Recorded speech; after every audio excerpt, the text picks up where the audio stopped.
Hi friends, welcome to మన engineering. ఈరోజు నేను మీకు ఫ్రీజర్లో ఐస్ ఫామ్ అయితే ఆ కాయిల్కి ఎలా క్లీన్ చేసుకోవాలో చూపిస్తున్నాను ఫ్రెండ్స్. ఇది ఫ్రీజరు -డిగ్రీలో ఉండాలి, కానీ ఇది +డిగ్రీలో షో అవుతుంది.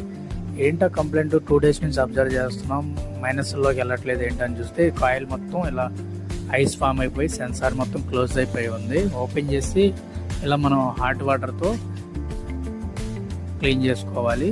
కొంతమంది ఏం చేస్తారు అంటే స్క్రూ డ్రైవర్తోనో గరిటెలతోనో ఇలా పొడిచి ఐస్ రిమూవ్ చేద్దామని చూస్తూ ఉంటారు.